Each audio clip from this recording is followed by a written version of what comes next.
Okay, اور مزید کوئی سوال ہے بھائی؟ جی لاسٹ میرا کوشچن ہے، ایک لاسٹ پلیز اس کو ایڈریس کر دیجیے گا.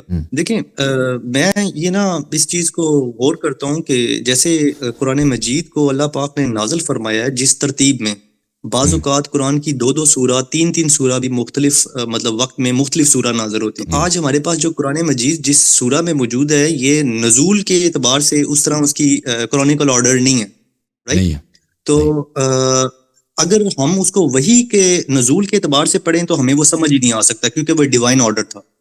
ٹھیک ہے، تو یہ ہمارا بشری آرڈر جو ہے نا، یہ قرآن کا قرآن کے ساتھ صحابہ نے وہی کیا نا، اللہ تعالیٰ نے قرآن کو ایسا بھیجا ہے کہ کسی کے سمجھ نہیں آتا.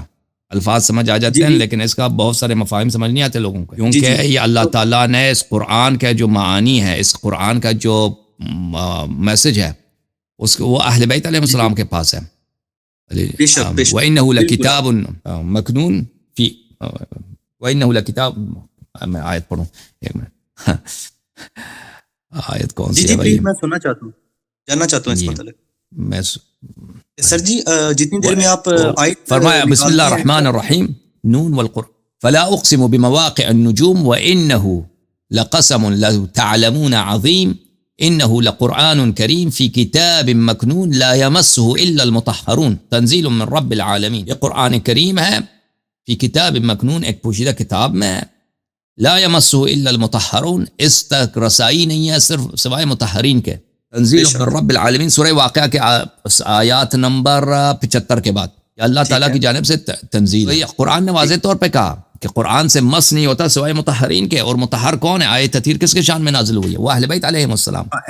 عرض یہ ہے صرف اور صرف کہ قرآن کی جو ہمارے پاس جو ترتیب ہے، وہ ترتیب نزول کے ساتھ نہیں ہے، یہ صحابہ کا اجتہاد ہے. صحابہ نے جمع کیا، ان کی اپنی مرضی ہے، جس طرح انہوں نے ڈال دیا 7 آیات. ٹھیک ہے نا؟ تو یہ اور بہت سارے قرآن کے جو معانی ہیں جو رسول اللہ، دیکھیں رسول اللہ صلی اللہ علیہ وسلم کی شان قرآن میں ہے، وَيُعَلِّمُهُمُ الْكِتَابَ. یہ پیغمبر جب قرآن نازل ہوتی تھی تو وہ قرآن کی تفسیر کرتے تھے، وجہ بتاتے کہ آیت کس لیے نازل ہوئی ہے، اس کی وجہ کیا ہے. یہ سب باتیں صحابہ نے ریکارڈ نہیں کیا ہے. آپ جائیں نا جماعت مخالفین کے کتب میں ان کے پاس شاید 30 صحیح حدیث نہیں ہے پیغمبر سے تفسیر میں، 30 حدیث نہیں ہے پورے قرآن کی تفسیر میں. ٹھیک ہے، تو یہ قرآن کے جو ابواب ہے، قرآن کے معانی یہ کہاں گیا ہے؟ تو رسول اللہ صلی اللہ علیہ وسلم نے اپنے بعد اپنے اہل بیت علیہ السلام کو اس کا امین قرار دیا ہے. جی میرے بھائی کوئی مزید سوال ہے؟ جی میرا بیسیکلی کوسچن کچھ اور تھا، آپ نے ایڈریس ایک اور چیز کو کر دیا. میرا کوسچن بیسیکلی کچھ اور تھا، اگر آپ الاؤ کریں تو میں اپنا کوسچن کمپلیٹ کر سکتا ہوں پلیز. رائٹ، تھینک یو، جزاک اللہ. اچھا کوسچن میرا یہ ہے کہ دیکھیں جیسے قرآن مجید نازل کیا گیا ہے، اس آرڈر میں ہم قرآن کو سمجھ ہی نہیں سکتے. ہمارا جو بشری تقاضا ہے نا وہ وہاں تک نہیں پہنچ. میں تو ایون اس حد تک قائل ہوں کہ ہم لوگ جناب رسول اللہ صلی اللہ علیہ وسلم کی پرسنالٹی کو بھی نہیں سمجھ سکتے، کیونکہ وہ رحمت للعالمین ہے. ہمارے مولویوں نے رحمت للعالمین کا مطلب عقائد 2 جہاں کر دیا ہے. جیسے انہوں نے الحمدللہ رب العالمین کہ وہ پالنے والا ہے 2 جہانوں کا. عالمین کا مطلب 2 جہان ہی تھے، تمام جہان تھے. تو جتنے جہانوں کا رب اللہ پالنے والا ہے، اتنے جہانوں کے لیے آپ علیہ الصلوۃ والسلام رحمت ہے. تو مولوی نے پتہ نہیں کیا کچھ کر دیا ہمارے دین کے ساتھ. اب میرا کوسچن یہ تھا کہ جیسے قرآن مجید ایک ڈیوائن آرڈر میں نازل ہوا ہے، ہم اس کو ویسے پڑھ ہی نہیں سکتے، نہ سمجھ سکتے. اللہ تعالیٰ سورہ ضحیٰ کے اندر فرماتے ہیں کہ ہم نے آپ کو یتیم پا کر پناہ نہیں دی، اور آپ کو اپنی راہ میں خود ساختہ محبت میں بھرا ہوا پا کر راہ نہیں دکھلائی. یعنی کہ اللہ پاک خود بتا رہے ہیں کہ جناب رسول اللہ صلی اللہ علیہ وسلم کی جو پرورش ہے وہ عبد المطلب نے نہیں کی، ابی طالب نے نہیں کی، وہ میں نے خود کی ہے.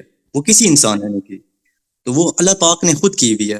تو مطلب کسی انسان نے ان کی تربیت نہیں کی، کیونکہ وہ خود اللہ کی تربیت میں تھے. تو ابھی نبی پاک علیہ الصلوۃ والسلام کی تربیت بھی ڈیوائن ہے، جیسے کہ قرآن مجید کا نزول ڈیوائن ہے. تو آپ علیہ الصلوۃ والسلام نے اپنی پوری جو اس تربیت کو بشری تقاضوں میں اتارا ہے مولا علی کی تربیت کر کے. تو اب ہمیں سب سے بیسٹ سورس، اوتھینٹک سورس جو مولا علی، ایک ہی ہمارے پاس ایسی شخصیت ملتی ہیں سب سے پہلی کہ جنہوں نے آنکھ کھولی ہے تو دیدار مصطفیٰ کیا، جس کے ہم قسماً ہم کہہ سکتے ہیں کہ مولا علی از دا پرسن جو کہ ریفلیکشن ہے رسول اللہ صلی اللہ علیہ وسلم کی. ابو بکر نہیں ہے، عمر نہیں ہے، عثمان کوئی بھی نہیں ہے، مولا علی سب سے پہلے ہیں. ٹھیک ہے. صحیح. تو ہمیں رسول اللہ کی زندگی تک پہنچنا ہے، تو اس شہر تک پہنچنے کے لیے ہمیں ایک دروازہ، اور رسول اللہ نے خود بتا دیا کہ اس کا ایک ہی دروازہ ہے. لیکن مسئلہ یہ ہے کہ لوگوں نے اپنے اپنے دروازے بنائے ہیں، اور میں بھی ایک دفعہ پہلے اور دروازے سے جا چکا ہوں. یقین کریں اس شہر تک پہنچ گیا تھا، اندر شور، میلہ لگا ہوا ہے، سب آوازیں آ رہی تھی، لیکن چونکہ میں نے اپنا دروازہ بنایا تھا تو پھر مجھے واپس لوٹنا پڑا. اور اب سمجھ آیا کہ دروازہ صرف ایک ہی ہے، وہ علی ہیں علیہ الصلوۃ والسلام. سلام تو اللہ. کیا ہمیں کوئی ایسی بک آپ مجھے پلیز بتا سکتے ہیں کہ کوئی ایسی بک جو سی مولا علی کی پوری لائف بایوگرافی، جس میں سب تمام چیزیں مطلب کمپلیٹ ہوں؟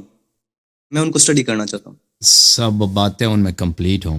دیکھیں یہ کتاب ہے کافی میں، جو پہلا مجلد ہے اور دوسرا جلد ہے اصول دین میں. اس میں جو شخص توحید کو سمجھنا چاہتا ہے، رسالت کو سمجھنا چاہتا ہے، امامت کو سمجھنا چاہتا ہے، اس میں بہت سارے احادیث ہیں نا، اس میں بہت سارے امیر المؤمنین علیہ السلام کے. اس طرح اللہ آپ کا بھلا کرے، مواعظ میں کتاب ہے تحف العقول، اس کا جو پہلا جز ہے رسول اللہ صلی اللہ علیہ وسلم کے مواعظ ہیں، پھر امیر المؤمنین علیہ السلام کے مواعظ آ جاتے ہیں. پھر ایک کتاب ہے مسند علی ابن ابی طالب علیہ السلام، جو شیعوں کی ہے. اس کے ابھی اس جمع کیا، وہ بہت لمبی کتاب ہے، تقریباً 30 مجلدات ہیں اس کے. اس کا میں آپ کو دکھا دیتا ہوں. اس شیخ نے، قوم والے نے اس کو جمع کیا ہے، مسند علی ابن ابی طالب علیہ السلام. یہ ہے اس کا مسند علی، مسند الامام امیر المؤمنین علی ابن ابی طالب علیہ السلام، شیخ عزیز اللہ العطاردی. یہ آپ ڈاؤن لوڈ بھی کر سکتے ہیں PDF میں. تو اس میں یہ سب احادیث 30 مجلدات، 27 مجلدات ہیں، سب اس کے سب احادیث ہیں امیر المؤمنین علی علیہ السلام کے، مختلف موضوعات، عقیدے سے لے کر مواعظ تک، اوکے، حدود، احکام، سب اس میں آ جاتے ہیں. اوکے، اس میں نفس کی جو تربیت ہے اس کے بھی تمام چیزیں موجود ہیں، ہر چیز اس میں ہے، ہر چیز. ٹھیک ہے. Thank you so thank much, you, جزاک اللہ اللہ. کو جزاک اللہ خیر. کو اس تھینک چیز یو، کا تھینک یو. اجر دے.